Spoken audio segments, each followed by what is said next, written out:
ಕನ್ನಡ ಚಿತ್ರರಂಗದ ಸುಲ್ತಾನನಂತೆ ಮೆರೆಯುತ್ತಿದ್ದ ನಟ ದರ್ಶನ್ ಇದೀಗ ಕೊಲೆ ಕೇಸ್ನಲ್ಲಿ ಸಿಲುಕಿ ಜೈಲು ಕಂಬಿ ಹಿಂದೆ ದಿನನಿತ್ಯ ಕಣ್ಣೀರು ಹಾಕುತ್ತಿದ್ದಾರೆ. ಇತ್ತ ಹೊರಗಡೆ ಪತ್ನಿ ವಿಜಯಲಕ್ಷ್ಮಿಯವರು ದರ್ಶನ್ ಅವರನ್ನು ಹೊರತರಲು ಸಕಲ ಪ್ರಯತ್ನ ಮಾಡುತ್ತಿದ್ದಾರೆ. ನಿಮಗೆಲ್ಲ ಗೊತ್ತಿರುವಂತೆ ಪವಿತ್ರ ಗೌಡಗೆ ಅಶ್ಲೀಲ ಮೆಸೇಜ್ ಮಾಡಿ ರೇಣುಕಾಸ್ವಾಮಿ ತಪ್ಪು ಮಾಡಿದ್ದರೂ ಕೂಡ ರೇಣುಕಾಸ್ವಾಮಿ ಮಗು ಹಾಗೂ ಪತ್ನಿ ಯಾವ ತಪ್ಪು ಮಾಡದೆ ಶಿಕ್ಷೆ ಅನುಭವಿಸುತ್ತಿದ್ದಾರೆ ಎನ್ನುವ ಒಳ್ಳೆಯ ಭಾವನೆಯಿಂದ ದರ್ಶನ್ ಪತ್ನಿ ವಿಜಯಲಕ್ಷ್ಮಿ ಅವರು ರೇಣುಕಾಸ್ವಾಮಿ ಪತ್ನಿ ಹಾಗೂ ತಂದೆ ತಾಯಿಯನ್ನು ಭೇಟಿ ಮಾಡಿ ಪುಟ್ಟ ಮಗುವಿನ ಭವಿಷ್ಯಕ್ಕಾಗಿ ಸಹಾಯ ಮಾಡಲಿದ್ದಾರೆ ಎನ್ನುವ ಸುದ್ದಿ ಹರಿದಾಡುತ್ತಿದೆ. ಈ ಮೊದಲು ವಿಜಯಲಕ್ಷ್ಮಿ ಅವರು ರೇಣುಕಾಸ್ವಾಮಿ ಕುಟುಂಬದವರನ್ನು ಭೇಟಿ ಮಾಡಲು ಪ್ರಯತ್ನಿಸಿದರೂ ಕೂಡ ಅವರ ಕುಟುಂಬದ ಕಡೆಯಿಂದ ಯಾವುದೇ ಪ್ರತಿಕ್ರಿಯೆ ಸಿಗದೆ ಸುಮ್ಮನಾಗಿದ್ದರು.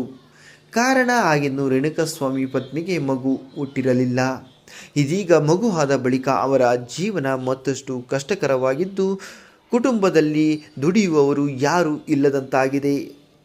ವಯಸ್ಸಾದ ತಂದೆ ತಾಯಿಗಳು ಏನು ಮಾಡದ ಪರಿಸ್ಥಿತಿಯಲ್ಲಿದ್ದಾರೆ. ಇದೀಗ ವಿಜಯಲಕ್ಷ್ಮಿಯವರು ಅವರ ಕುಟುಂಬದವರನ್ನು ಭೇಟಿ ಮಾಡಿ ಸಹಾಯ ಮಾಡಲು ಸಕಲ ಸಿದ್ಧತೆ ನಡೆಸಿದ್ದಾರಂತೆ.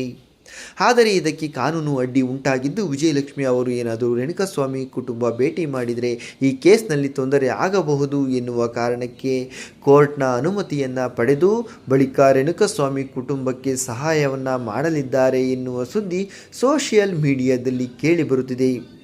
ವಿಜಯಲಕ್ಷ್ಮಿಯವರ ಈ ನಿರ್ಧಾರ ಕಂಡು ಅನೇಕ ನೆಟ್ಟಿಗರು ಮೆಚ್ಚುಗೆಯನ್ನು ವ್ಯಕ್ತಪಡಿಸಿದ್ದಾರೆ. ವಿಜಯಲಕ್ಷ್ಮಿ ಅವರ ಈ ನಿರ್ಧಾರದ ಬಗ್ಗೆ ನಿಮ್ಮ ಅನಿಸಿಕೆ ಅಭಿಪ್ರಾಯಗಳನ್ನು ತಪ್ಪದೇ ಕಮೆಂಟ್ ಮಾಡಿ ತಿಳಿಸಿ.